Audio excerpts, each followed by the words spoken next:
Good morning. Today we will present some relevant aspects about the life of Archimedes. In Syracuse, specifically in Sicily, in 287 before Christ, an exceptional genius was born, ahead of his time, Archimedes.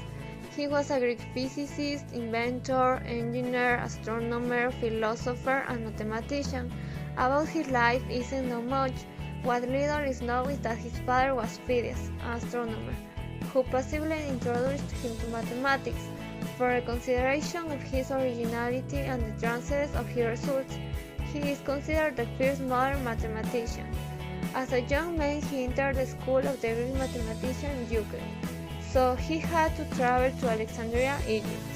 Upon returning to Syracuse, he decided to devote himself to scientific research.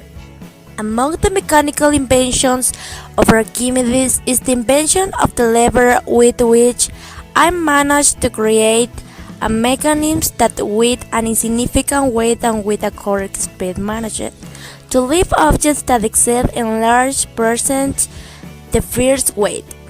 Thus, in wartime he mocked the Romans for a period of almost 3 years. Science with such a system composed of concave mirrors combined with sunlight.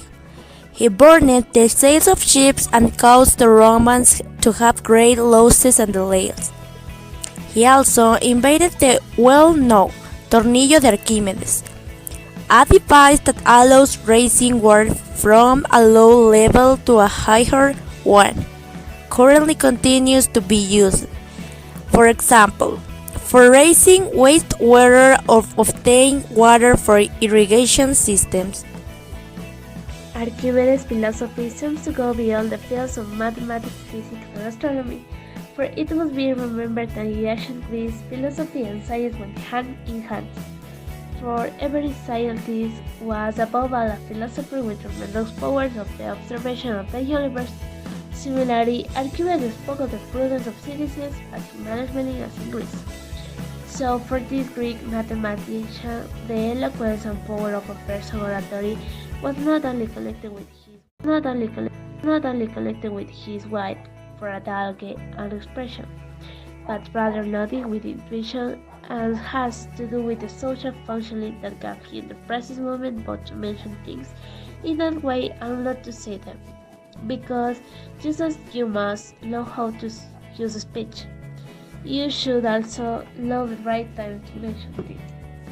Finally, in 212 BC, Archimedes died, since he did not notice the invasion of the Romans, and with one of those soldiers arrived where he was, to take him to Marcellus. He said to give his son time for finish of the mathematical problem he was doing, but the soldier ranger and read his soul in the end his life. Archimedes was worried inside and as he had a ranger, is the tomb was inscribed on his cylinder because he was very proud and was considered to be his best idea.